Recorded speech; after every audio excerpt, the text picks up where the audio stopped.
네, 오늘은 지분법 두 번째 시간입니다. 제가 굳이 복잡한 이 지분법을 거론해 드린 이유는 바로 이 지분법과 관련된 부분에서 회계 조작이 빈번하게 일어나기 때문이에요. 자, 이제부터 조금 더 깊게 들어가 보겠습니다. A라는 회사가 있는데 B라는 회사의 지분을 30% 취득했어요. 자, A라는 회사는 B라는 회사에게 상당히 중요한 영향력을 행사할 수가 있겠죠. 그럼 구체적으로 어떤 문제가 만들어질 수 있을까요? 예전에는 A사는 이익에 대해서 조작이 얼마든지 가능했었어요. 조금 더 노골적으로 말씀을 드려보면, 자, 올해 이익이 작아서 문제가 될 수 있다는 판단이 섰다면 A사의 CEO는 B사의 이익을 당겨올 수 있습니다. 주주로서 배당을 요구할 수 있기 때문이죠. 자회사의 배당은 고스란히 A사의 이익으로 꽂힐 수 있겠죠. 또 반대로 이익을 좀 감추고 싶을 경우가 있을 거예요. 그럴 경우에는 배당을 주지 않도록 요구해서 따로 유보시킬 수도 있을 겁니다. 그래서 국제회계 기준에서는 얼마 전 이런 부분이 수정됐죠. 회계적인 장난을 칠 수 없도록 하기 위해서 법적으로 무조건 이익은 무조건 지분대로 잡아야 되는 것으로 바뀌었습니다.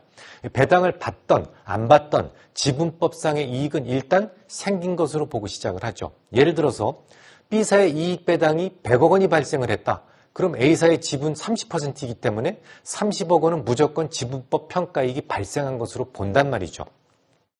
물론 B사에서 그 배당을 B사의 내에 유보해 두었다고 하더라도 지분법 평가이익은 발생한 것으로 봅니다. 다만 그럴 경우 그 이익은 아직 실현되지 않았잖아요.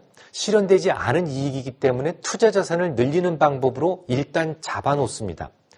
B회사에 투자한 돈이 100억 원이었다면 100억 원의 투자 금액이 130억 원의 투자 금액으로 바뀌게 된 것으로 먼저 자산으로 잡아놓고 그 다음에 B사로부터 배당이 올라오게 되면 자본 계정에서 수익으로 잡고 자산 계정의 투자 자산은 다시 100억 원으로 하락하는 그런 방법을 쓰고 있단 말이죠. 물론 현금 자산이 30억 원이 들어온 것이 반드시 기장되어야 되겠죠. 결국 국제회계 기준 아래에서는 자회사의 실적이 무척 중요해진다라는 것을 알 수 있습니다. 제가 지난 수년 동안 여러 초보 투자자들은 지주회사는 질문 좀 하지 말아달라라고 말씀을 드렸던 이유가 되는데요.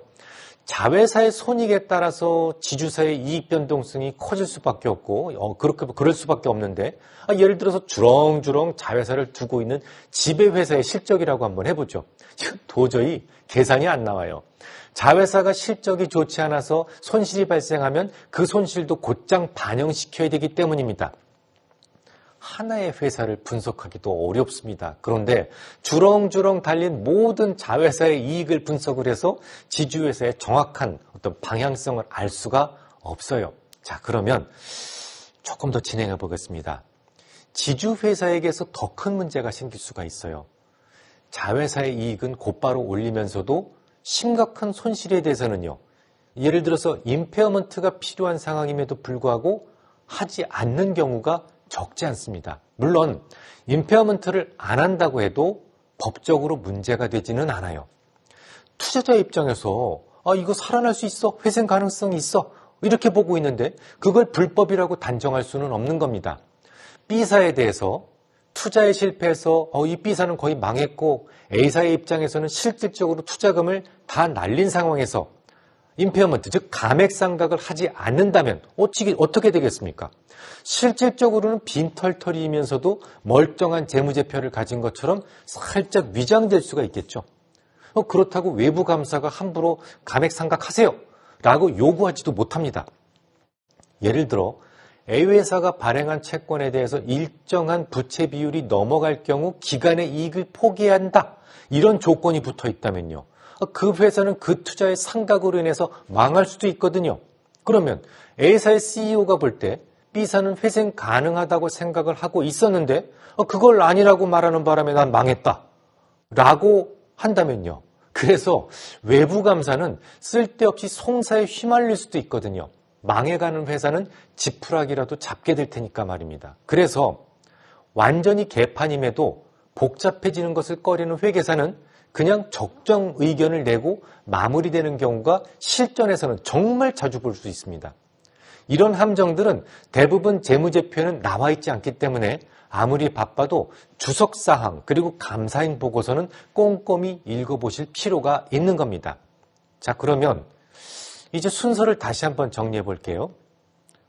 여러분들이 어떤 회사에 투자하고 싶어요? 그러면 그 회사가 투자해 놓은 회사들의 리스트를 먼저 뽑으셔야 되겠죠. 그리고 그 회사의 재무제표들을 모두 확인하셔야 됩니다.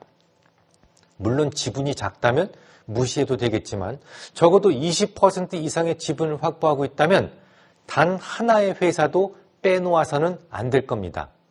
만약 자회사가 심각한 자본 잠식 상태에 있다면 그만큼 지배회사의 자산을 지분율만큼 상각하셔야만 돼요. 상각이 되어 있지 않아도 분석 목적으로는 상각을 해놓고 그 회사를 다시 보셔야만 합니다. 다음 시간에 계속 이어가겠습니다.